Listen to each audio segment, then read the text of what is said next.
बिस्मिल्लाहिर्रहमानिर्रहीम अस्सलामु अलैकुम वरहमतुल्लाहि वबरकातुहू। प्यारे बच्चों, उम्मीद है आप सब खैरियत से होंगे। आज की इस वीडियो में हम एक्सरसाइज 3.1 क्वेश्चन नंबर 12 सॉल्व करेंगे, जो कि बहुत ही इंपॉर्टेंट क्वेश्चन है। इस क्वेश्चन में हमारे पास जो स्टेटमेंट है उसमें हमने एक अननोन मैट्रिक्स फाइंड करना है जिसको उसने नाम एक्स का दिया है। इस क्वेश्चन को सॉल्व करने के दो मेथड हैं हमारे पास।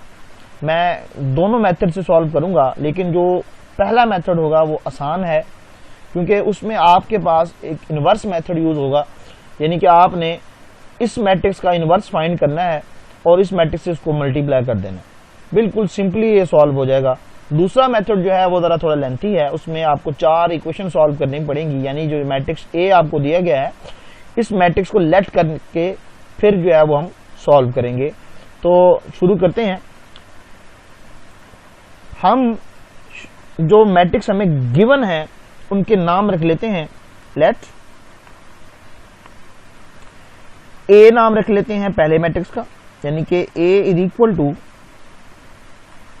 5, 2, -2 एंड 1। ये हमारा ए मैट्रिक्स हो गया। और इसी तरह हम बी नाम दे देते हैं, चलें इसको। B is equal to -1, 5, 12 and 3। ये हमारा बी मैट्रिक्स होगा। अगर ये इस कंडीशन के मुताबिक हम इस जो वैल्यूज हैं, यानी कि ये जो ए हमने नाम रखा है इसके साथ यहाँ पे ए पुट कर दें, ए मैट्रिक्स है तो ये ए बन जाए और ये हमारा क्या हो जाए, बी हो जाए। तो कंडीशन जो है वो कुछ इस तरह की होगी। हम आफ्टर जो नेम हैं उनको लिखने के बाद इक्वेशन बनेगी वो कुछ इस तरह की बनेगी। देखें, x तो हमारा था ही था, उसके साथ एक a आ गया और ये इज इक्वल टू किसके है, b मैट्रिक्स के। हमने यहां से किसको सॉल्व करना है, x मैट्रिक्स को सॉल्व करना है, यानी कि x मैट्रिक्स की वैल्यू फाइंड करनी है। तो देखें कि x के साथ हमारे पास एक a कांस्टेंट है, इस a को हमने सॉल्व करना है। ये हमारी इक्वेशन आ गई, गिवन इक्वेशन।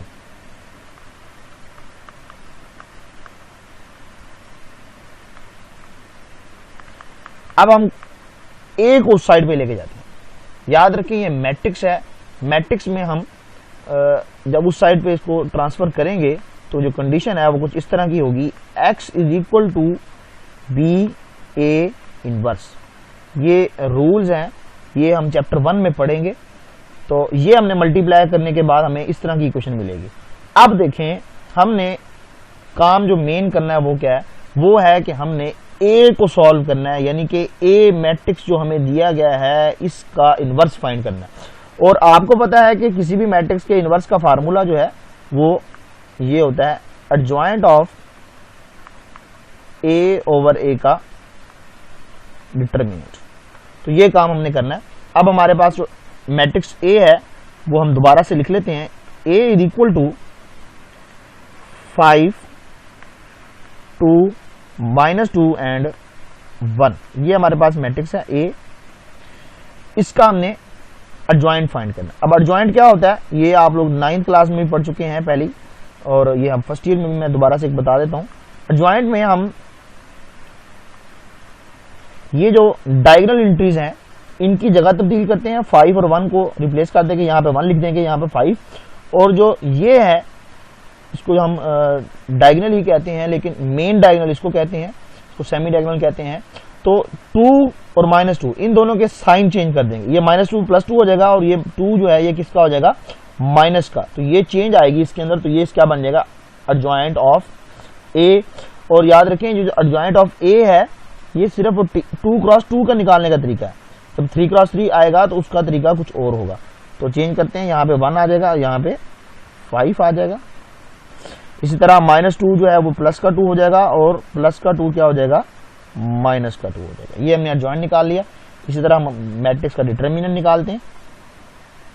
ए का डिटरमिनेंट इज इक्वल टू क्या होगा जी, इसको आप मल्टीप्लाई कर देंगे। 5 को 1 से मल्टीप्लाई करेंगे और 2 को 2 से मल्टीप्लाई करेंगे और दरमियान में माइनस लगता होता है। ये आप लोगों को पहले ही क्लासों में पता है, दोबारा से देखेंगे। 5 मल्टीप्लाई बाय 1 तो 5 आएगा दरम्यान में माइनस 2 मल्टीप्लाई बाय 2 4, एक माइनस ये वाला भी है, ठीक है, तो 2 मल्टीप्लाई बाय 2, ये माइनस का 2 होगा, इसको चलें ब्रैकेट लगा लेते हैं, ये सिंप्लीफाई हो जाएगा। आप देखें 5 2 टू द 4 माइनस का, और ये माइनस अंदर जाके क्या हो जाएगा, इसको प्लस कर देगा, तो minus minus plus 4, 5 plus 4 is equal to 9, ये हमारा ए का डिटरमिनेंट निकला है। अब हमने जो इक्वेशन बनाई हुई है ये वाली, इसको हमने नाम नहीं दिया था, नाम अगर आप लोग दे लेंगे तो बेहतर हो जाएगा, इसको नाम इक्वेशन 1 का दे देते हैं। तो वैल्यू जब हम इसमें पुट करके सिंप्लीफाई करेंगे तो हमारे पास ये जो क्वेश्चन है ये सॉल्व हो जाएगा, ठीक है। तो putting values in equation number 1,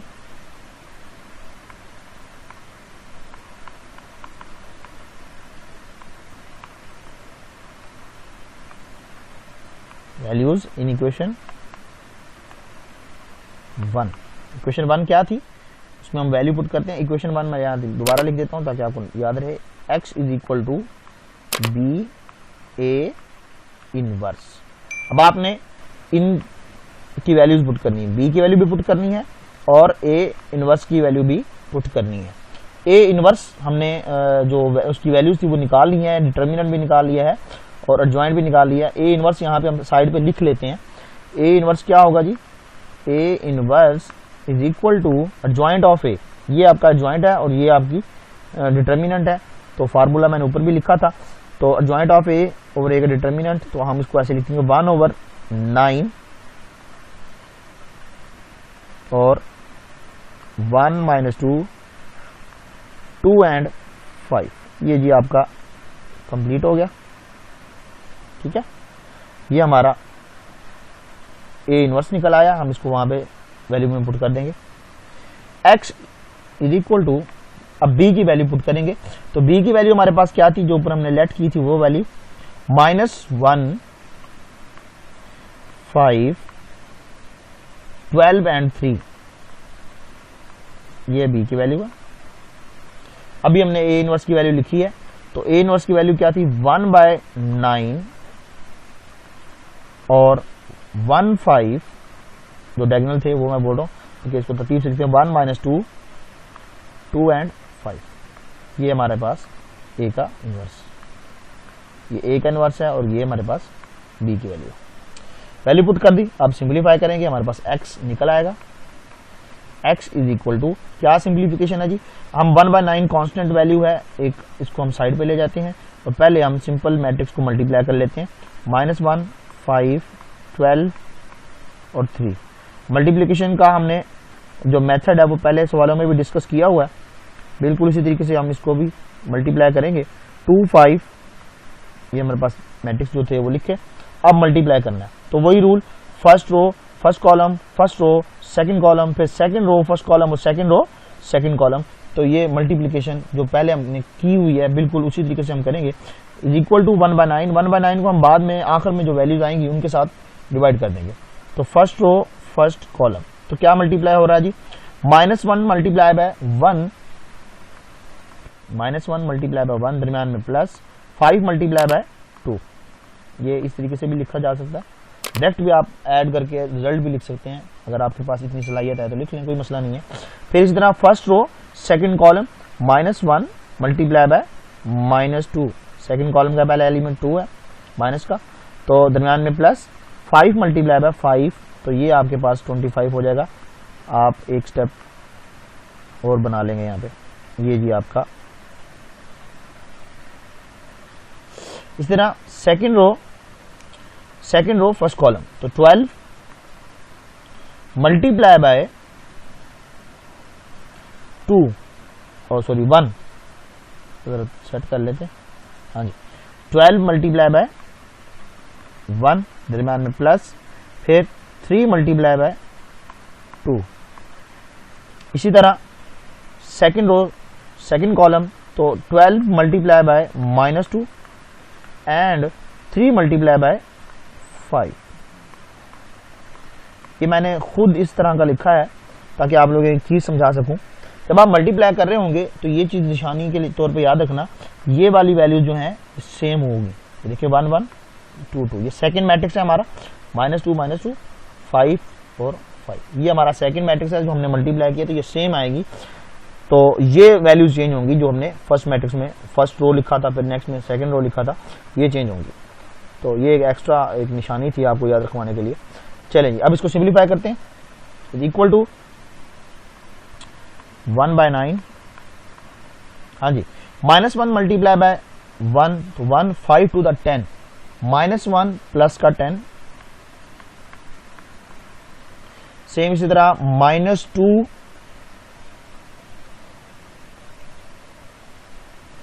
और -1 क्या हो जाएगा प्लस का 2, 5 to the 10, सॉरी 5 5 25 मल्टीप्लाई हो रहे हैं ये वाले 5 5 25, फिर 12 मल्टीप्लाई बाय 1 तो 12, 3 to the 6, 12 multiply by 2 minus का, तो ये हो गया 24, दिमाग में प्लस 5 3 the 15, ये जी हमारा सिंप्लीफिकेशन मैट्रिक्स जो आया है वो है।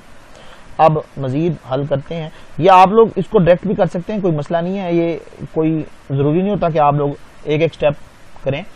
आप लोगों के पास जो टाइम बचाने का तरीका है वो यही होता है कि आप जो स्टेप कर रहे हैं वो जल्दी से जल्दी क्लोज कर लें। तो अब इसको आप डायरेक्ट भी लिख सकते थे, -9 27, ठीक है, ये डायरेक्ट भी आप लिख सकते थे। 12 प्लस 6 तो क्या होगा 18, और 24 माइनस का प्लस 15 तो माइनस के आगे 9। ये हमारे पास क्वेश्चन यहाँ तक सॉल्व हो चुका है। अब 9 जो है 1/9, इसको हम डिवाइड कर देंगे। तो अब ये देखें यहाँ पे आप एक स्टेप बचा सकते हैं। एक दफा तो आप ये होगा कि चलें आप सबके नीचे 1/9 1/9 1/9 जो है वो लिख दें, इसके नीचे भी लिख देंगे, इसके नीचे भी लिख देंगे, इसके नीचे भी और इसके नीचे भी, तो जरूरी नहीं है, ठीक है। आप लिखें, आप डायरेक्ट आंसर लिखने लग जाएं। 9 से 9 कैंसिल होगा तो क्या आएगा, पहला 1 आएगा, 9 और 27 ऊपर हो 9 नीचे हो तो कितना आएगा, 9 3 the 27। इसी तरह 18 है तो 18 के जब नीचे 9 आएगा तो 9 2 the 18, और इसी तरह लास्ट में 9 प्लस का और 9 माइनस का एक दूसरे से 9 कैंसिल होगा, जवाब आएगा माइनस का 1। तो ये है आपका वो एक्स मैट्रिक्स जिसको हमने कैलकुलेट कर लिया है। तो ये हमारा आंसर है। अब इसी क्वेश्चन को हम दूसरे मेथड से भी सॉल्व करते हैं कि दूसरा मेथड क्या है। दूसरा मेथड जो है उसमें हमने x को लेट करना होता है। मैं वो मेथड करवाऊंगा नहीं क्योंकि उसकी ज़रूरत नहीं है। हाँ, क्वेश्चन नंबर 13 में वो यूज़ होता है, वहाँ पे दोबारा से वो आ जाएगा, तो सिर्फ हम देख लेते हैं। देखिए हमारे पास जो क्वेश्चन था वो था x a एंड b, ये था। इसको बल्कि हम स्टेटमेंट जो थी ओरिजिनल वो लिखते हैं, तो कुछ इस तरह की स्टेटमेंट बनेगी, x 5 2 -2 1 is equal to b, वो है हमारे पास -1 5 12 3। अब देखें हमने x को फाइंड करना है। x जो है वो एक मैट्रिक्स है, अभी हमने कैलकुलेट भी किया, देखा कि वो एक मैट्रिक्स है। तो हम लेट इसको करेंगे, let x is equal to, ये मैट्रिक्स है तो इसको हम लेट करेंगे a b c d, ये हमने एक मैट्रिक्स लेट कर लिया। अब ये कैसे लेट किया, ऐसा ही मैट्रिक्स क्यों लिया, याद रखें कि ये मैट्रिक्स इससे मल्टीप्लाई हो रहा था। ये मैट्रिक्स जो है इसका ऑर्डर 2 क्रॉस 2 है, और जो आंसर आ रहा है वो भी 2 क्रॉस 2 आ रहा है, और जो मैट्रिक्स हम लेट करेंगे वो भी 2 क्रॉस 2 होगा। ऐसा क्यों होगा, ये चीज जरा देखिएगा। क्यों, क्योंकि जब हम कोई ये भी कह सकता है कि सर ये 2 क्रॉस 1 भी तो ले सकते थे हम, या 1 क्रॉस 2 भी तो ले सकते थे, तो ऐसा बिल्कुल नहीं है, ये चीजें गलत हो जाएंगी। इसको मैं जरा एक्सप्लेन कर देता हूं, ऐसा हम क्यों कर रहे हैं कि 2 क्रॉस 2 ही ले रहे हैं। याद रखें हमारी राइट हैंड साइड जो है वो ऑर्डर 2 क्रॉस 2 है। सबसे बड़ी निशानी यही है कि ऑर्डर 2 क्रॉस 2 हमारे पास राइट हैंड साइड पे आ रहा है। तो आप लोग ऐसी कैलकुलेशन जो है वो यहाँ पे करना चाह रहे हैं कि जिसका रिजल्ट भी क्या आए, 2 क्रॉस 2 आए। तो उसको मैं समझाने के लिए आपको ये चीज बना रहा हूं। देखिए हमारे पास जो x है उसका ऑर्डर अननोन है, हमें नहीं पता। a जो है उसका ऑर्डर क्या है, 2 क्रॉस 2 है, इज इक्वल टू b जिसका हमने नाम रखा हुआ था, मैं इसी नाम से ले रहा हूं, ये 2 क्रॉस 2 है। अच्छा जी, इसको तो छोड़ देना, ये तो हमारा रिजल्ट है। हमने एक्स के ऑर्डर को देखना। तो देखें, इसके ऑर्डर को देखने के लिए हम एक छोटी सी चीज समझ लेते हैं। ये जो ए मैट्रिक्स दिया गया है ना आपको, इसका ऑर्डर क्या है हमारे पास 2 क्रॉस 2। इसका ऑर्डर क्या होगा, तो समझ लें कि अगर हम 2 क्रॉस 2 ये वाला रिजल्ट बनाना चाहते हैं तो इसका ऑर्डर इस वाले मैट्रिक्स का क्या होगा। देखें, m क्रॉस n ले लेते हैं। ये हमारे पास क्या है, 2 क्रॉस 2 है, ठीक है।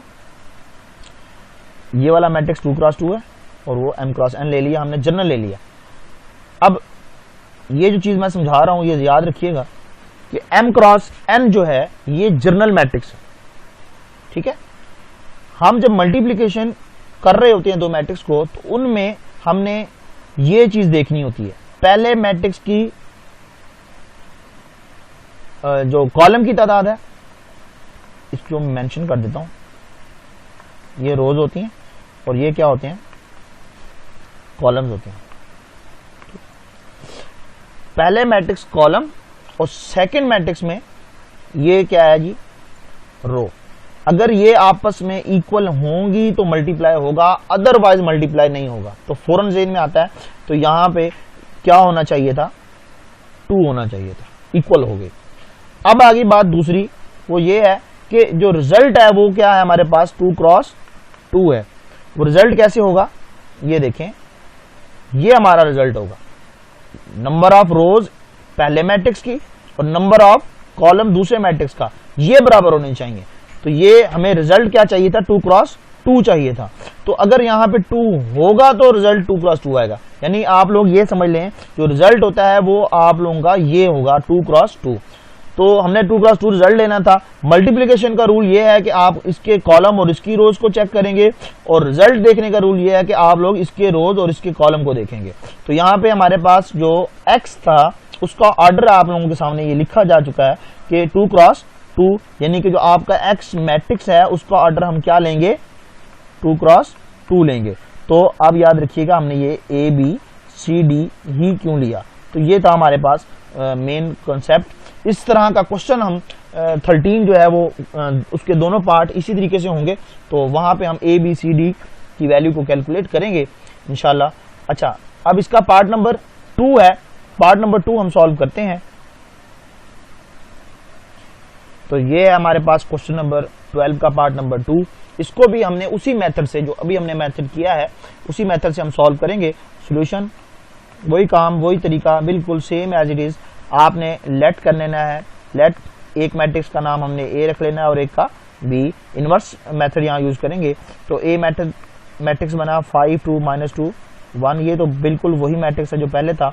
और बी जो है वो हमने लेट कर लिया, B is equal to 2 1 5 and 12, ये हमारे पास बी मैट्रिक्स आ गई। तो जो इक्वेशन है, जो गिवन इक्वेशन है वो क्या होगी, given equation will become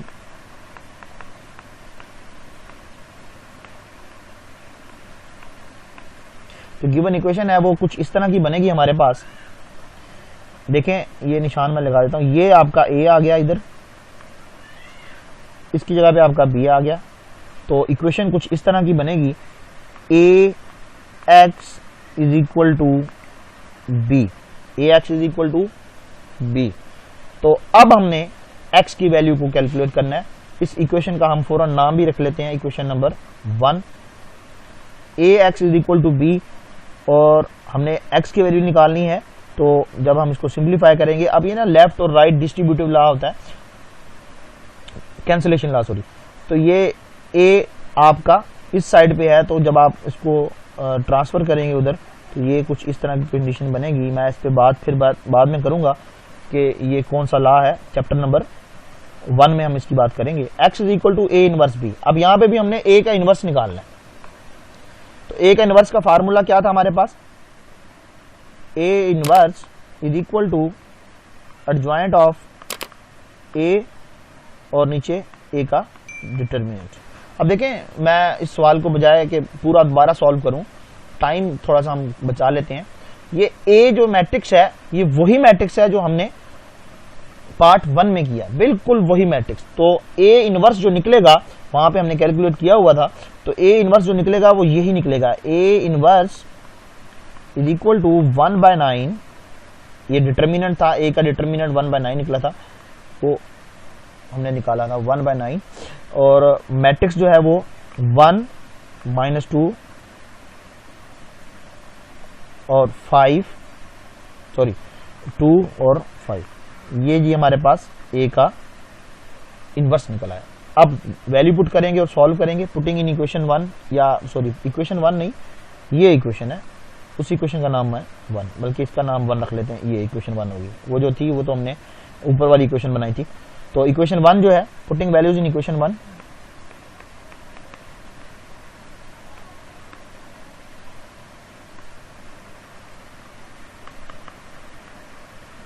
equation number 1। तो देखें इक्वेशन नंबर 1 में जब हम वैल्यू पुट करेंगे तो हमारे पास x is equal to A inverse, तो क्या आएगा 1/9, अभी ये मैंने ऊपर लिखा 1/9, 1 -2, 2 एंड 5, साथ क्या है ये हमारे पास बी मैट्रिक्स। तो बी मैट्रिक्स क्या था, 2 1 और 5 10, ये हमारा बी मैट्रिक्स है। अब हमने इसको मल्टीप्लाई करना है बिल्कुल उसी तरीके से और सिंप्लीफाई करेंगे, is equal to 1/9, first row first column. अब मैंने पहले जो है वो एक एक स्टेप करवाया था, अब डायरेक्ट करने की कोशिश करते हैं। तो किस तरह होगा, फर्स्ट रो फर्स्ट कॉलम, तो देखिए 2 × 1 2 और 5 to the 10, माइनस का 10 और प्लस का 2, माइनस का 10 और प्लस का 2, यानी कि हमारे पास आंसर आएगा माइनस का 8। सेम इसी तरह फर्स्ट रो सेकंड कॉलम, तो क्या आएगा जी हमारे पास, ये देखें first row second column, 1 × 1 1 minus 2 × 10, तो माइनस का 20, ठीक है, 1 - 20, तो कितना हुआ हमारे पास माइनस का 19। सेम इसी तरह हमारे पास सेकंड रो और फर्स्ट कॉलम, तो 2 × 2 4, 2 × 2 4, 5 5 जा 25, 25 + 4 29। मैंने कहा था कि आप लोग डायरेक्ट भी कर सकते हैं, तो ये है डायरेक्ट तरीका। इसी तरह सेकंड रो सेकंड कॉलम, 2 × 1 तो 2, 10 5 जा 50, तो ये हुआ हमारे पास 52। अब हमने 1/9 को अंदर मल्टीप्लाई करना है, यहाँ पे कोई भी वैल्यू जो है वो कैंसिल नहीं हो रही, तो नहीं कैंसिल हो रही तो इसका मतलब है यही हमारा आंसर होगा। इसको हम लिखते हैं -8/9, 1/9 को हमने अंदर मल्टीप्लाई कर दिया, -19/9, 29/9 एंड 52/9। कोई भी वैल्यू ऐसी नहीं है जो कैंसिल हो जाए या सिंप्लीफाई हो सके। तो ये है आप लोगों का मैट्रिक्स एक्स। ये था क्वेश्चन नंबर 12 का पार्ट नंबर 2। इंशाल्लाह नेक्स्ट वीडियो में मिलते हैं। क्वेश्चन नंबर 13 के 2 पार्ट हैं, वो हम करेंगे, बहुत ही इंपॉर्टेंट पार्ट हैं। ये क्वेश्चन नंबर 12 भी बड़ा इंपॉर्टेंट था। उम्मीद है आपको ये समझ आई होगी। अगर कुछ भी समझ ना आए या कोई भी एक्सप्लेनेशन आप चाहते हो तो आप वीडियो के अंदर जो कमेंट सेक्शन होता है वहाँ पे आप कमेंट करके पूछ सकते हैं। अल्लाह हाफिज़।